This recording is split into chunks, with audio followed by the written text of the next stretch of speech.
and welcome to CHGO Red Stars, presented by PointsBet. Use promo code CHGO when you sign up to get 2 risk-free bets up to $2,000. I'm Sandra Herrera, joined today as always by my colleague, co-host, and homie Claire Watkins. I'm gonna bring it in. Bring it in. Yeah. The scam originator. Yeah, aka the scam originator. That's right. Maybe that's where we should start. Is that where we should start? We should start from the beginning. We should start from the beginning, which we're actually not going to start from the beginning. We're not. But we'll start from 2018, maybe. Yeah. This is a brief rundown of the modern history of the Chicago Red Stars. Which actually this is good because this is probably going to be the energy for this year as well, right? Yeah. Is like scam gang, fam game. We're going to have to keep that going. Yeah. This is new for some folks. This is not new for others. If you're joining us, you might be familiar with us. We did a lot of Chicago Red Stars content via Southside Trap, but we brought that party over here to CHGO to chat about all things Chicago Red Stars and the energy about Scam Game. We might actually have to bring that back for real. And you're the originator because you brought that up during that 2018 season where the Red Stars found themselves having to really kind of grind some stuff out, slog it out, get some results, maybe winning ugly a little bit, leaving the opposition confused at times, maybe thinking that it was going to go one way, but it ultimately shook out to be another way. Well, maybe it's like a good full circle moment too, because 2018, the team saw a lot of roster change. Yeah. That was a big roster change moment for the team as well. So 2022, it's a very different team, very different system, obviously a very different coach. And we're gonna talk. Maybe do a little bit of Challenge Cup. Talk a little bit how that went. Talk about their first game, the first regular season game against Racing Louisville. But yeah, it's a little bit scammy. So when they were getting those draws in 2018, it felt a little bit like they were stealing points. Yep. Right? They were stealing points, and as we know in NWSL, every single point is incredibly important. So it doesn't even really matter always if you play that well, but it's more about the points that you pick up. And so that is the energy that we're bringing to 2022. I think. I don't think there's anything wrong with that. Yeah. I think that's a very Chicago type of energy. To be bringing in 2022 from the Chicago Red Stars. And we're doing this live. This is the first time we're doing video, so folks can actually get to see our reactions when we're feeling a certain way about certain types of things. But we're trying our best to bring the energy today because something that we were chatting about that actually we have to talk about in relation to the Chicago Red Stars is our trek over here. Impacted by the weather. Yeah, a little bit. It's been rough. And you know who else has been impacted by the weather? Yeah. The Chicago Red Stars. No, we do need to talk about this. I think I've said this on Southside Trap before. This is primarily a weather podcast, and then sometimes we talk about soccer. But, so every single home game that Chicago's had so far has been a nightmare in the context of it's been cold, it's been rainy. The game this last weekend had an hour-long rain delay. I'm sure everybody enjoyed that. And it's not getting better. No. 40 days and 40 nights. Yeah, I've been passing weather. around that article that we all saw this week, which was like we've had one sunny day in the last 43 days, and then the last 2 days, so make it 45 because it's been not a been rough great. one. It's just not fun. Yeah. But no, not at all. And We're it influences. waiting. Soccer is famously an outdoor sport. So I don't know if you've heard. Yeah, but they play it outside. Sometimes they play outdoors. Yeah, it's something that's been following them. Yeah. From the jump in 2022. So, we'll talk a little bit about Challenge Cup in terms of giving some context to this regular season. But they had a 3-game home stretch for their Challenge Cup. And every single one of those games were just a crapshoot in terms of the weather. Yeah, it was rough. That was presented to them. Yeah. Well, and it was a little bit of a weird schedule, too, in that they had 3 games, obviously 3 out of 6 at home, but they were all in a row, and it was using the midweek. So it was that 3-game week in like 8 days or something, where I think they went like Saturday, Wednesday, Sunday. Yeah. And just throughout that whole week, it was like an encapsulation of just how nasty the weather was, because every single game, it was like, nope, not a good one. Nope. Not a good one. It's definitely not one of these things where it's like when you're thinking about like X factors, right? Or those types of things that could come into play that might aid a home side in a result. This is just not one of those things where I'm like, yeah, that's good for the Red Stars. I'm like, I'm actually like, no, that's actually not a fun X Factory type of thing for them to kind of have at home. Well, right, because wind isn't something you can really account for because it famously changes frequently. So you can have it for one half and not have it for another half. You have to adjust things like in the moment. And if it's objectively bad for the playing of soccer, that's not going to help either team either. Except, the Red Stars, as we were talking about, scam gang, fam gang, grinding it out, you do get used to maybe those adverse conditions. And that's been necessary too, because lots of new faces in the roster too. And so they've had to get used to some sort of patented Chicago weather. And for those of you watching on YouTube, I'm showing off. This is from the Racing so Louisville you can match see, at SeatGeek, which man. was not fun. That's a real picture of lightning. Yes, exactly. Yeah. That is the thing that makes the game stop. Yes. Well, the funny thing, we'll get to that. I was there, but it was like, we'll get to that. We'll get to that. But that's a thing. Yeah. We joke about that a lot. It's like soccer. It's like, oh yeah, rain, shine, snow, they'll play. But if there's like lightning, no way. That's a whole different energy. But you know what? To their credit, in light of all those things, having new faces, having a new coach, having to kind of maybe have some players get familiar with new positions for the first time, a new formation and style, they went on a little bit of a run in the Challenge Cup. Right. They kept things interesting for sure in that central region. Yeah. And it came down to the last match day, and unfortunately just fell a little bit short of maybe punching a ticket to a Challenge Cup semifinal. But there were some things there that we noticed for sure ahead of the regular season. I mean, I think, and I wrote about this a little bit in my first post for the site, which is, Chicago has obviously, to call their offseason tumultuous would be an understatement, right? And we're not going to shy away from that. It was rough. They had a lot of players, as we understand it, request to leave the team. That has affected their roster construction this year. And then also just injuries have been kind of brutal, right? So Tierna Davidson goes down after the first game of the Challenge Cup. Yep. Morgan Gautrat has been dealing with a calf issue on and off. Everybody knows that calf issues are so sensitive because you do not want that to turn into an Achilles issue. So you have to be really careful with calf stuff. Obviously, they have 2 starters pregnant, which is awesome, but that is an absence. And then Mallory Pugh, concussion. Talking about closing out the Challenge Cup. You talk about closing out the Challenge Cup. It's like, when's it going to stop, Yeah, and it's just one of these things where it's like, it's professional sports, right? So it's like, there's only going to be a certain amount of, grace, is the word, afforded to that. Because ultimately, the 11 other teams aren't going to feel bad for your availability situation by any means. But closed out the Challenge Cup, again, just falling a little bit short, which kind of set the tone a little bit for regular season. And honestly, that final game, a challenge, well, not the second to last match of that Challenge Cup, where we saw against Louisville that Mal Pugh did take that really tough shot. It was off of a set piece directly to the face. You just sort of saw, we saw the concussion protocol in action in like real time, subbed out, someone else sub in. And it was just one of those things where we just thought, well, that is a possibility that something there is going to linger a little bit for this team. Well, and I think it's also, maybe this is a good chance to get into this. So we talked personnel, and we'll talk about who has been taking on large roles sort of in the context of these absences, but very different looking team, not only in roster, but in system, right? So, and I'll start with this, Sandra, just to sort of jump in the middle. Yeah. They come out with this three-back formation. Sometimes I think the point of the formation is the fluidity. So sometimes it looks like a 3, like 2-2-1. Sometimes it looks like a 4-3-3. Sometimes it's very malleable, and they have stuck with that despite not having all the players that they want. So Sandra, did it surprise you at the end of the Challenge Cup? It's like you've got no Gautrat, you've got no Pugh, you've got no Davidson. Yeah. They're sticking with the system.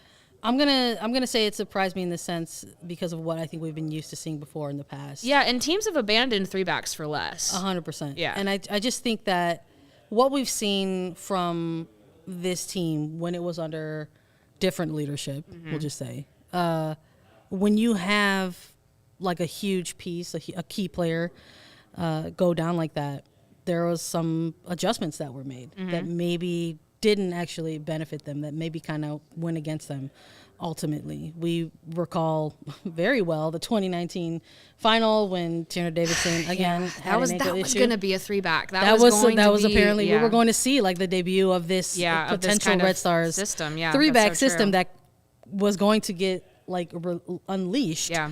in a final. But when you have a key player go out like that, it completely sort of went back to what they were kind of, going to go through in terms of their tried and true type of soccer. And we know how that ended. We're not going to hash that out too much. But fast forwarding to 2022, seeing Davidson have to go down again, have missing somebody like a Mal Pugh, and then coupled with the fact that there are a ton of new faces across this roster, but also players who have been within this Red Star systems that are getting starts for the first time in a couple of years. Yeah. You just kind of wondered, okay, well, we'll see. Maybe Challenge Cup is a thing to unleash and see how it looks, and maybe you're going to tweak something for the regular season, but we didn't see that, and quite frankly, I liked it. I like that they're sticking with it. Yeah, I think there's been a lot of trust placed in this group, which I think is really important. And you're right, which is there are players, when we talk about new faces, there are some brand new faces, right? There are the draft picks. We got Ava Cook, who's come in. We've got Sarah Griffiths, who's come in.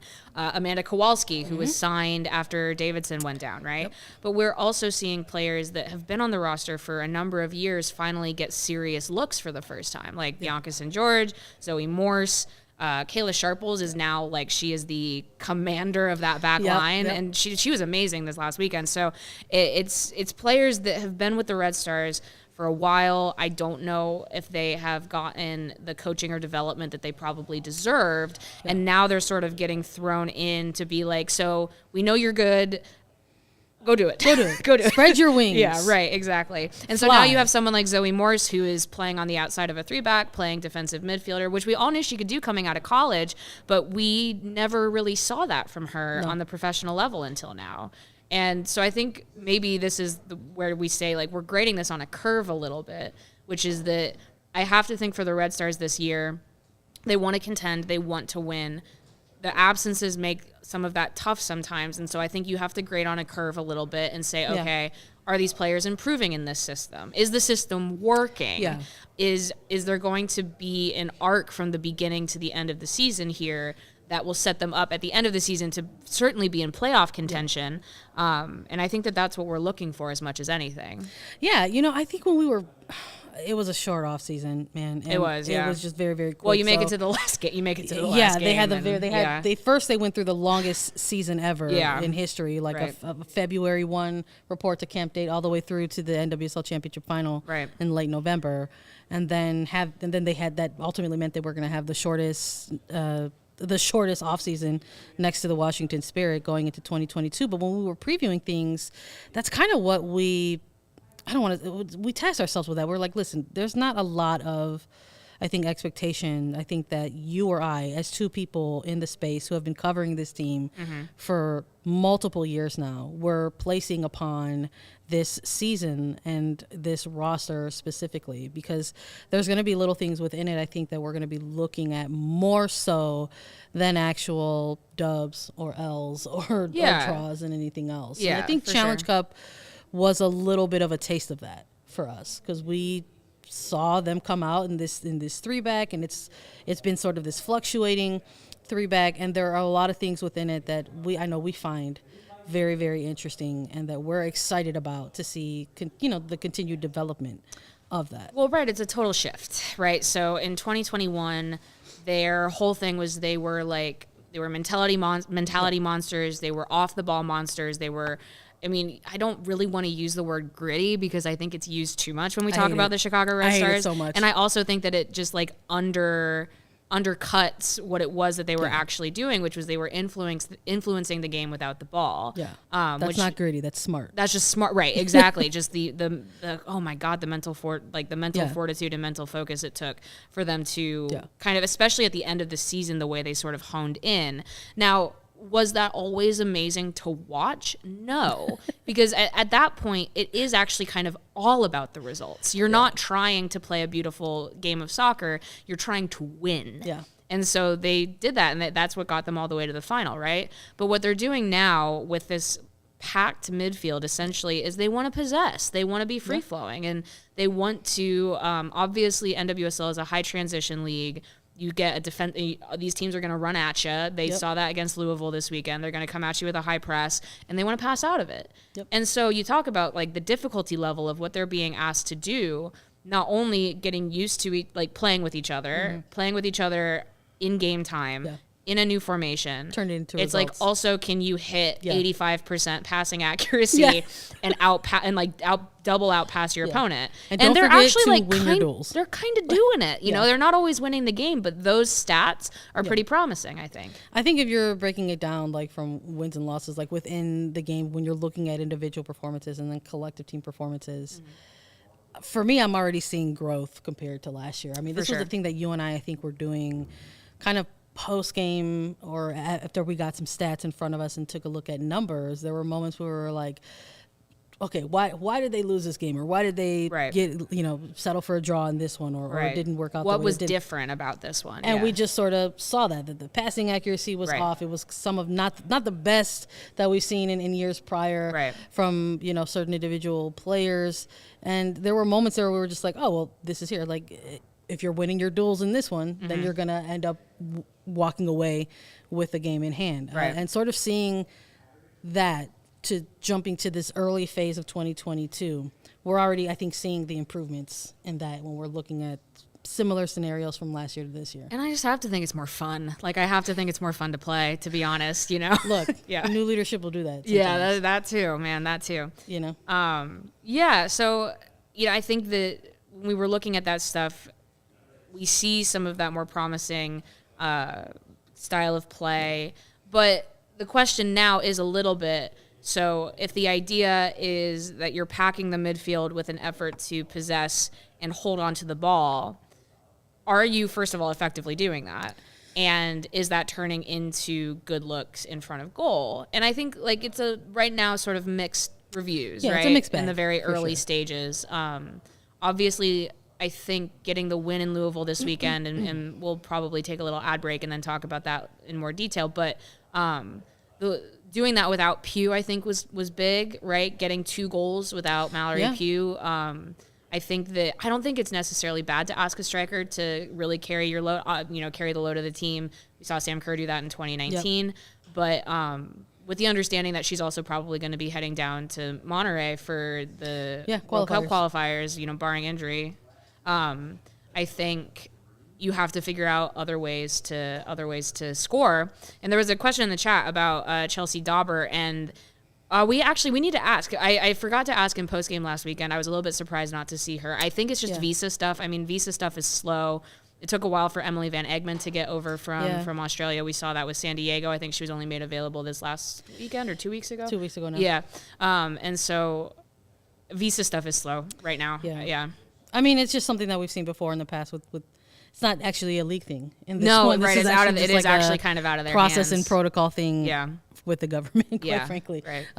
But I mean, in fairness to the Red Stars, they didn't put a timeline on it when they announced the signing. They but just said like as soon another as possible. player, similar to Kowalski, who got signed in light of losing Davidson. Right. Malpugh is out, but this is a signing that kind of came, I think, after taking a look at some of the results from Challenge Cup and just sort of knowing that this current forward core needed a little bit more. Mm-hmm. They needed another forward to have as part of this top line, quite frankly. I think that was something that we took note of during the offseason as well. We were just kind of like, that's looking pretty thin, and that is a lot to ask of Mal Pugh. Yeah, it is. And even though I think it's a good system for Pugh, we saw last year, obviously she was an MVP candidate. She got a number of goals, but when you watched her play, it was more as much about how she was influencing things around her as it was about putting the ball in the back of the net, though I actually expect her to take a step forward with that as well, just actual production. But I think that this new system gives her more people to play with. I think that getting Yuki Nagasato back in the mix really helps. I think that is good. But yeah, you need, it can't be like an own goal summer again, right? Like you can't rely on that kind of stuff. And so, yeah, and I think, they're probably expecting goals. We saw a goal from Bianca St. George this weekend. Yeah. They're expecting goals from their wingers, I'm sure. I'm sure Erin Wright would love to get one at this point. Yeah, I know. She's so close. And And so, yeah, I'm looking forward to seeing Dauber play. I think it's a learning curve. I'm sure, from coming from Australia, she's really excited to play in the this. bloom of Chicago. Yeah, but yeah, no, I think the Challenge Cup was good. It was promising, and then it just kind of wasn't quite enough with the absences that they had. But. I just think based on the way teams were divided up by region, I think we have to talk about that a little bit. Yeah. That is something that came into play as well. I'm not going to sit here and say that the Central region was the weakest division by any means. But when we're looking at the opposition that they went up against, they had some games against Houston Dash. They had some games against Racing Louisville, and these are a couple teams that are going through some issues in 2022. And I think that's something that people were looking at as well, that maybe it wasn't too surprising to see things come down to the final match day, between Kansas City and Chicago to sort of take the actual division there towards the end. Well, yeah, they beat Houston twice, they tied Louisville twice, and they lost to Kansas City twice. It was like a straight run of beat, drew, lost. It's like here was the path, and that's how it shook out. So I know we're gonna get into this for the regular season, but we still have to see this Chicago Red Stars team play somebody who is not in this division. We feel like we know them pretty well now. Pretty dang well, quite frankly. So do we want to pivot over? Want to hit the ad and then pivot over to that? I would love to hit an ad, because CHGO is hooking us up. So we got to make sure that everybody else stays hooked up. So the best way to support CHGO is to download the PointsBet app and use CHGO when you sign up. If you do that right now, you'll get 2 risk-free bets up to $2,000, but that's not it. If you make a $50 or more first-time deposit, you'll receive a free CHGO membership, which unlocks all of our web content, and you'll even get a free t-shirt of your choice from the CHGO locker.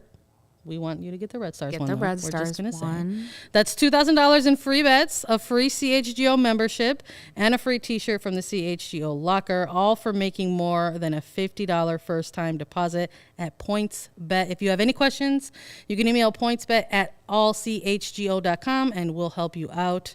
Your home for live in-play betting just got even better. So much more. Introducing PointsBet new feature, Live NBA Same Game Parlay. For the first time ever, you can build a perfect live NBA Same Game Parlay only with PointsBet. You can combine your favorite bets anytime during the game. If you want more, you can also boost your live Same Game Parlays, watch live, parlay live, and boost live with PointsBet. And I'm just showing off the beautiful Red Stars t-shirt the beautiful there on Red the Stars screen. That's the one you want to There get. it is. Look at that gorgeous. crest. And there's no shade so whatsoever nice. to our It's CHGO partners and right, compatriots, fresh but and we like clean. the Red Star shirt. Red Star shirt's nice, clean white tee. Oh, yeah. All good. And then I'll also hit you guys with, this is for the people who follow us on Southside Trap, but also for anybody who is just checking in, because here we are. Sign up for CHGO. So as you can see, podcast is free, free on YouTube, free live stream. Yeah. You're going to get this. This will be hitting audio channels, pretty much right after we're done. We're going to be here for you. We're going to be here for you. But if you want written content from me, I'll be on the Red Stars beat for CHGO and the written content this year. And then also you just get, this is exciting for us because we talked about this in like our planning meetings. Yeah. NWSL is a very national thing. Yeah. Not a lot of local coverage, not a lot of city focused coverage. And so that's what we're going to be bringing here on the NWSL beat. But you're also going to get like Bulls stuff and Bears stuff and White Sox stuff and Chicago Sky stuff. Sky and 4, baby. Sky and 4. And all sorts of Chicago coverage. So I support this because Claire, you're clearly not a Cubs fan. If you did, you just totally forgot. Oh, and Cubs. And the Cubs. And Blackhawks. And the Blackhawks. And the Fire. Those are teams that also exist. Those are teams that in the also city exist. of Chicago. Yeah. If you want to follow those teams, you can also follow those teams. Zero sometimes, shade. I was going to say, Zero sometimes in the shade. off-season, I can tell my stories of working in Wrigleyville in 2016, but not right now. Not okay. right now. That's for a different pod on another podcast. day. Okay, so let's switch over to regular season maybe. Listen, it just got here. It just got here. Regular season kicked off. There was some overlap. And we'll chat a little bit about that as well. But when the Challenge Cup got announced, there was some scheduling issues at play. Yeah. Their overlap with the regular season. Challenge Cup semifinals just concluded. The Challenge Cup final will be taking place on May 7th. And the regular season for the NWSL kicked off on April 29th. And the Red Stars went ahead and had their home opener on April 30th against Racing Louisville, but we're gonna talk about that right now because they got that dub. Yeah, let's talk about this game. It was I'm sorry, I keep hitting the mic. It was a game. It was a game. It was a weird one. I've never quite experienced that. I've been to snow games. I've been. Yeah, we went to a snow game. We went to a postponed snow game. Yes. Then we actually were at a sleek kind of snow game. Yeah. But I've often heard that soccer is typically a game of 90 minutes. Yes. But this game, you were there for a long time. Buddy. I was. So anybody in the Chicagoland area knows that on Saturday we had a bit of a weather moment. Again, this is a weather podcast. Yeah, my backyard flooded quite a bit. It was rough. It was, we had like this huge sheet of rain come through in the middle of the day. There was a tornado warning coming through. Fortunately, I don't think anything ever touched down, which happy to hear. Yep. And we were getting updates from the Red Stars on their socials. Yeah, they were going full NWS with the all caps. Yes. And then after that, had a brief second to be able to drive down to the game. Game kicks off. It's breezy. It's nice, whatever. We get a half hour into the game.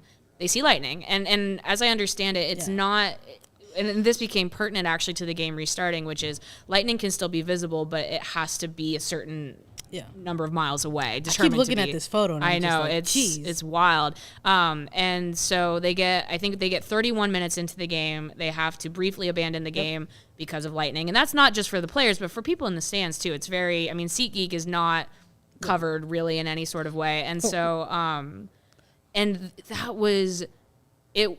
So at this point it's the scoreline that would last, I believe. I think Chicago is up 2-1 already. Yeah, it was and so that's what holds out for the rest of the game. But there was no rain when they stopped the game, and then it was just this downpour. Whoosh! That was wild. Huge thunderstorm rolls through.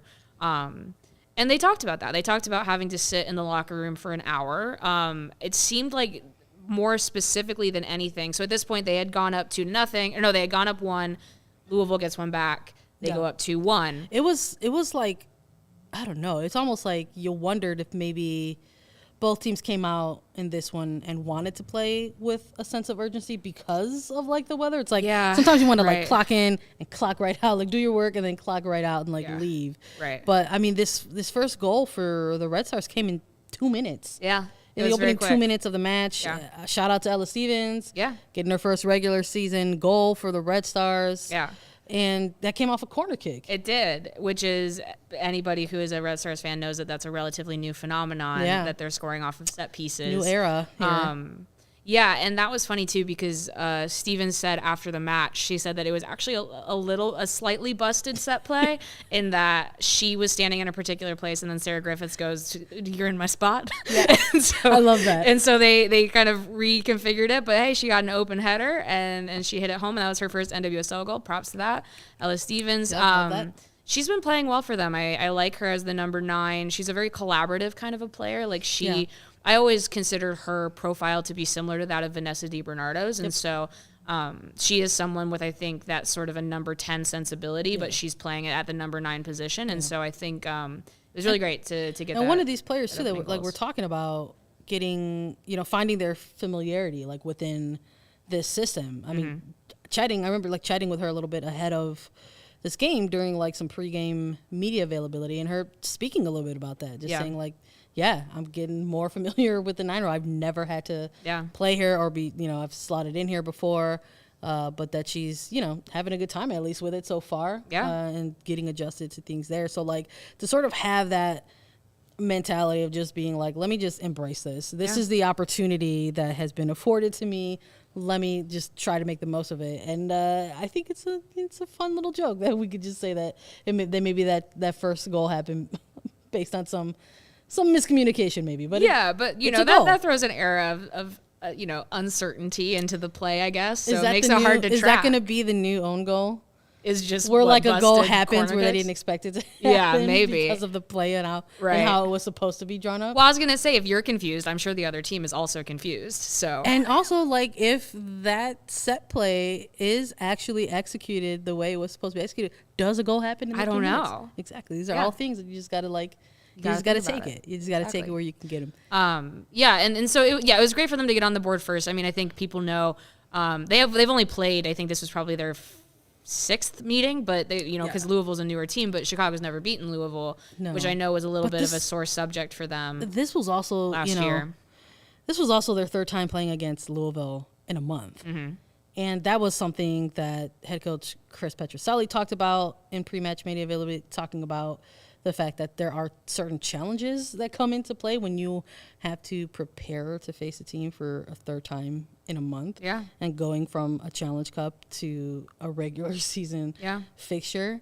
But again, we saw the team roll out. We knew based on the availability reports, that Gautrat and Pugh were going to be unavailable in this one. So, when I saw those starting 11s drop on the Red Star side of things, I was like, okay, like let's get that goal from Aaron Wright or BSG. Like Watkins and Sandra, like they have been very, very involved in this attack for the Chicago Red Stars during these early months.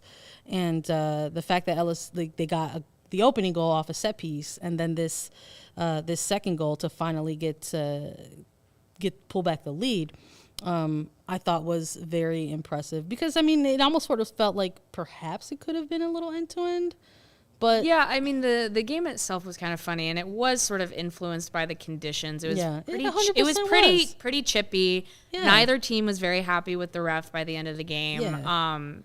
And so Chicago scores. Emily Fox gets one back. She's very, very good. And that's a good soccer player. And I think that Louisville's approach was sound in that you've got this 3-back, you're pushing the wingers forward. So they were just hammering the wings. Chicago's going to have to deal with that this year. And so Emily Fox receives the ball. She cuts in, a deflection sent Nair the wrong way, and so they get the goal back. And then when Chicago pulled ahead, again, it was just kind of a little bit of a comedy sequence in that it's fun. A foul is called. Louisville disagrees. Yeah. Vanessa DiBernardo, smart one. She quick starts it while Louisville's still complaining about the call. Yep. And then BSG rips one off of the post, because she puts so much power behind those shots. And so it finds its way all the way back to Dani Colaprico, who sends one herself. It deflects off of a Louisville player, presumably in an act to play the ball, which is why BSG was not offside. Yes, it did not count as offside. And so she slides in, she gets the go ahead. Yeah. And so I was like, a little bit when you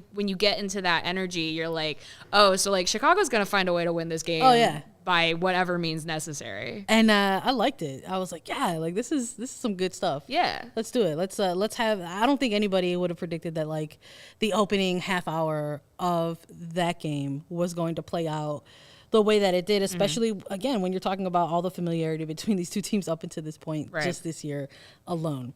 But talking about a weather delay. Yeah, weather delay. Almost a 90-minute delay right there. It was a long delay, because even after the rain stopped, it was still thundering and lightning for a while, and then it must have just moved far enough away that they were able to resume the game. I know that Chicago was really concerned with those final 15 minutes of the first half. They were hyper-focused on, I think, not giving up an equalizer before halftime, because then once maybe you get into, I mean, it's late, but once you get into halftime, you're maybe back into the rhythm of a normal game again. So they were really concerned about the final 15 minutes of the first half, and they did fine there. I think everyone would agree that the second half got away from them a little bit. You're not supposed to cheer in the press box, and I don't. But I did give one brief round of applause for the cross that did break the record for most crosses in an NWSL game that Racing Louisville Congrats to Racing Louisville. Yes, FC. They broke a record. Props to them. Most crosses ever. Most crosses ever in an NWSL game. And shout out to Alyssa Nair. Like, she gets to say, like, you know what I did one time? Face 47 crosses in a game. It's such good practice for her, The insanity. Yeah. And to be fair, Louisville, they got some space on the wings. They were able to send those in. It seemed like Chicago was kind of asking for some sort of an equalizer, but it just never came. They could not find Jessica McDonald. I don't know why Ebony Salmon didn't play. That's not my ministry, but yeah. This is Chicago Red Stars podcast. Yeah. And we do this all the time. Yeah. You're here first and foremost for the Chicago Red Stars. Yeah. But we do like to take a moment in some of our analysis to talk a little bit about the opposition, especially when we see some strong individual performances. Jess McDonald for Louisville, I think, might be their, next to Jalen Howe, might be one of the biggest acquisitions for them this year. She was frustrated. To not have had any of these crosses. Really find her in a dangerous way. Yeah. And I'm with you 100% on Ebony Salmon for Racing Louisville. Yeah. Knowing, going into this match, not seeing her on those availability reports, didn't see her on the IR, but just there on the bench and not brought into this game. Right. To try to seal up. So it was weird to me. Yeah. I was like, that doesn't make sense. I feel like I'm not the coach of Racing Louisville, but I'm also just like, if I have a player of, Simon's caliber who could come in and really kind of wreck some shit up. Yeah. Go in there and be able to, in a game like that too, the grass is soaked. Yeah. Like anything can happen. Well, Ebony Salmon has gutted the Red Stars before. And she has absolutely posterized them. Yeah. And I'm just like, it's absurd. Are you unaware that this player that you currently have on your bench actually can come in here and maybe wreck somebody? But it didn't happen. Right. And that is a move that paid off for the Chicago Red Stars, I think. Yeah, I mean, right. I think it's as much, this game was as much about Louisville's frustrations as it was about Chicago's defensive shape, though the defensive shape held. Kayla Sharples was massive in the center of the penalty box. She had to, when you have these crosses coming in, you need those kinds of center backs who are very good. There's a very particular type of defender that is very good at making themselves big in space, and Kayla Sharples is one of those players where if a ball is coming in the air, even if it's not near the head, any part of the body, she knows exactly kind of where that ball's going. And I also thought that she did a really nice job with Nair. It felt like the communication back there was good.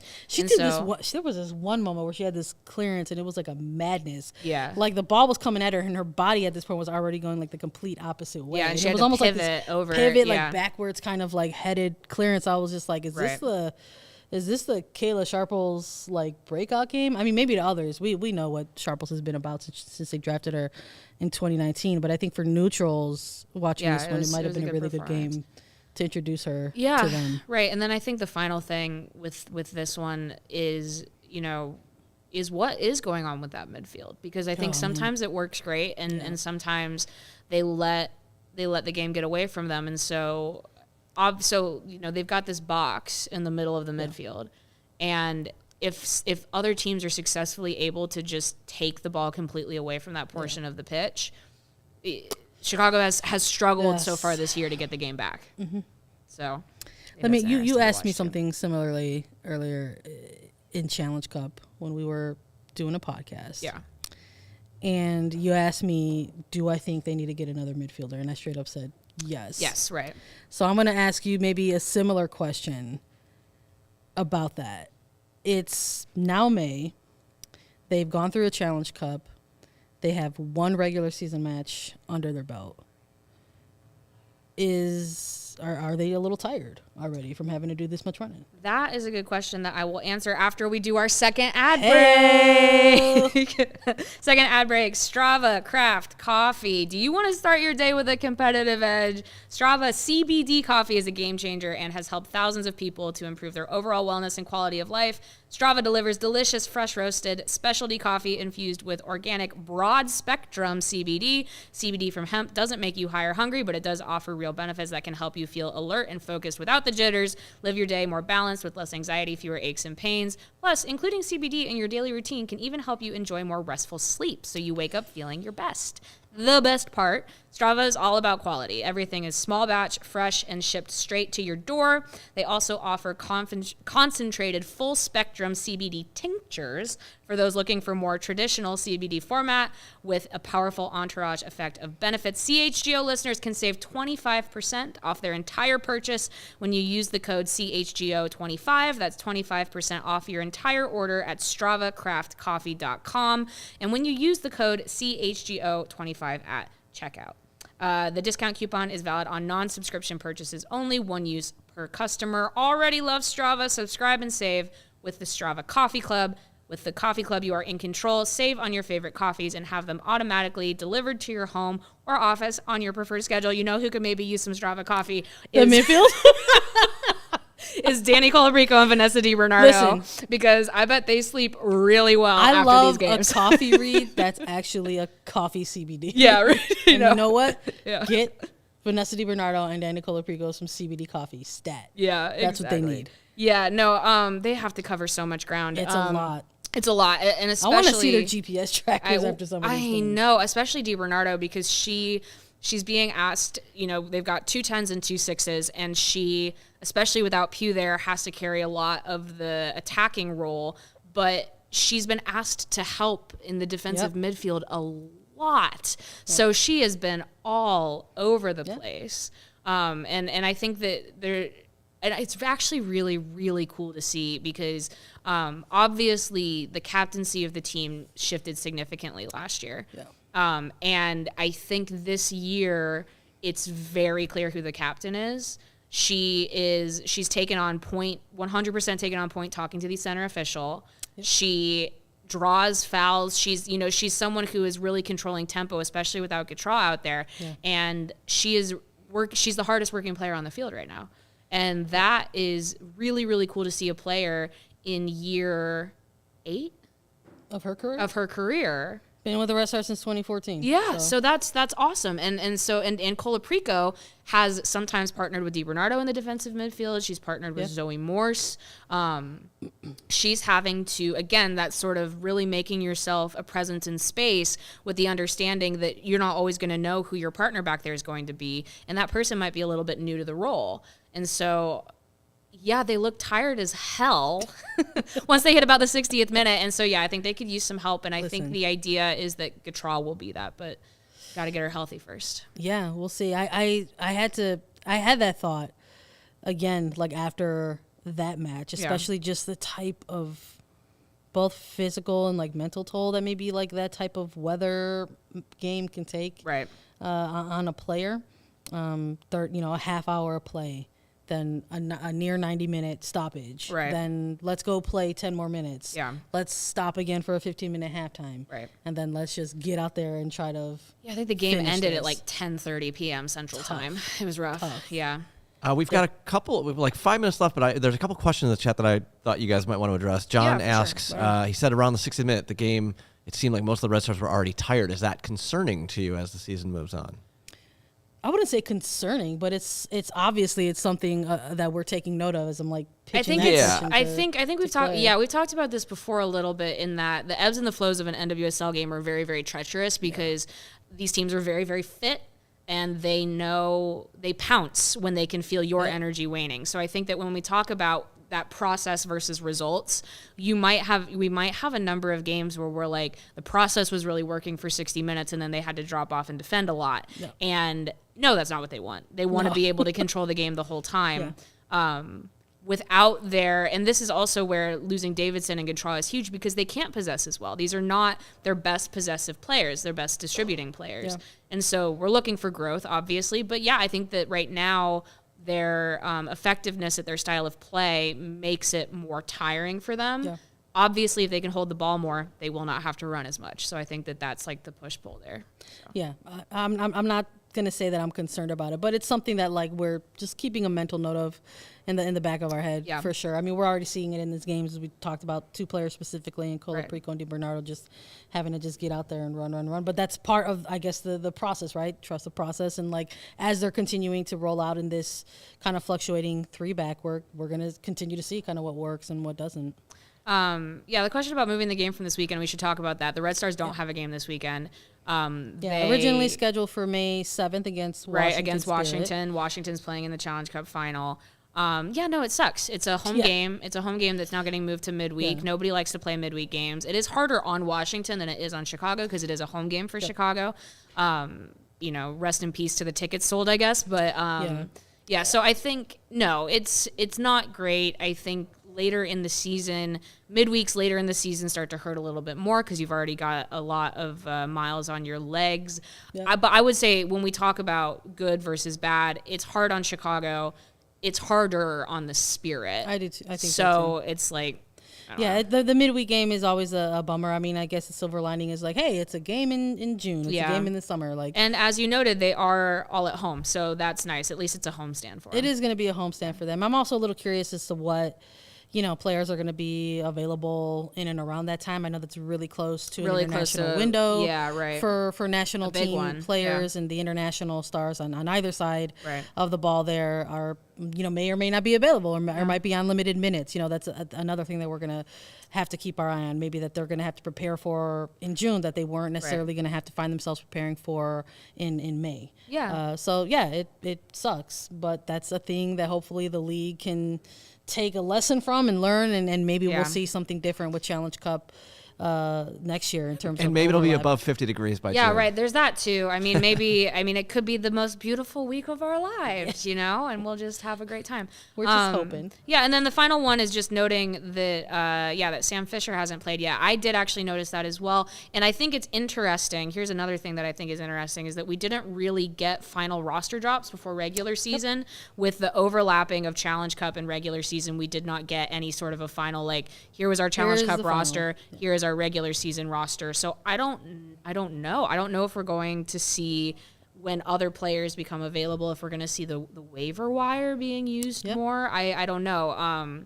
They seem to be, honestly, I think that they're just really committed to getting Jill Aguilera minutes in her new role. And so when they're bringing subs on, that's who they bring on to kind of close the game out. So I would love to see it. Hopefully Aguilera gets some more minutes with the team here. Yeah. I mean, I don't know if this Red Stars team is going to make another acquisition or if they're built to have that this year. Work with what they got. Yeah. But we'll see. And I think if not, I think I mentioned that on a previous episode that we did together, that if that's not in the cards, then in these very early months and weeks, you gotta get these players their minutes. Yeah. So whether it's a Fisher or Jill Aguilera, you got to see it. So I don't know. That's something that, again, all these great questions, things that we're all gonna continue. Oh, we're getting more. Sarah Lubert. They're down right now in their two-legged tie. So we'll see how that goes with Club America. But when their season ends, which is relatively soon, theoretically, she will be back in market. But with the Red Stars, you just never know. You just never know. Yeah. She looks like she's having a great time. She does. Liga Mex Femenil. Yeah. And I got to say, Mexico fucking rules. So I don't blame her for, she's looking at the weather and she's looking at the weather and she's saying, do I want to go back to Chicago right now or do I want to stay here in one of the coolest cities in the world, Mexico City, and just hang out? That's right. So we'll see. That's a good question, and it's ones that we're always thinking about as well. For sure. Yeah. CHGO Red Stars. How's it feeling? This was great. I had a great time. We could have gone for longer. Yeah. I know. I was gonna say, did you feel like it just flew by? Like we're already at 45 minutes. Honestly. We had some backup stuff to talk about, but yeah, I mean, I can talk to Sandra for way too long. So this is what we do. This is just what we do.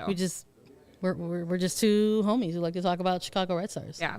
And now we're going to do that with CHGO in front of a camera. That's right. Listen, everybody, thanks so much for joining us. If you have enjoyed this delicious content that we have presented to you all, I want to let you know that you can actually become a CHGO member. Yes. And there are a ton of fantastic perks. You get the podcast and the live shows. On every team, every day, you get post-game shows. Yeah. So that's something that we're going to be thinking about in the future. Premium written content for members at allchgo.com. Plug in my girl, Claire Watkins. She's the best writer in the game, y'all. Hands down. And I'm saying that as a writer, my dang self. Make sure you sign up to get all the words from Claire Watkins. And, of course, we always like to plug the dope merch that CHGO is putting out. Again, we are big fans of the Red Star shirt that's out there. There it is. Right. Take a look at it. It's beautiful. Yep. Go ahead and cop that. You can go ahead and cop that if you like. But if you're a member, you get your pick of a shirt. Right. Love that. So probably the other really cool thing about this is that you get access to a members only Discord when you sign up to be a CHGO member. That's so true. And just like we go live and you chat it up a little bit, you don't have to wait to go live. You could just have access to the all members Discord. So definitely ton of cool perks there when you sign on up to be a CHGO member. So go ahead and take a look at those perks and maybe sign up if you like what you see. This was dope. All right, guys, let's have a warm welcome. Thank you, guys. We also are very happy that you're here. So we look forward to everything. And Logan also is saying, hey, yeah, come hang with us at this Discord server. But yes, welcome, Claire. Welcome, Sandra. And we will see you next week.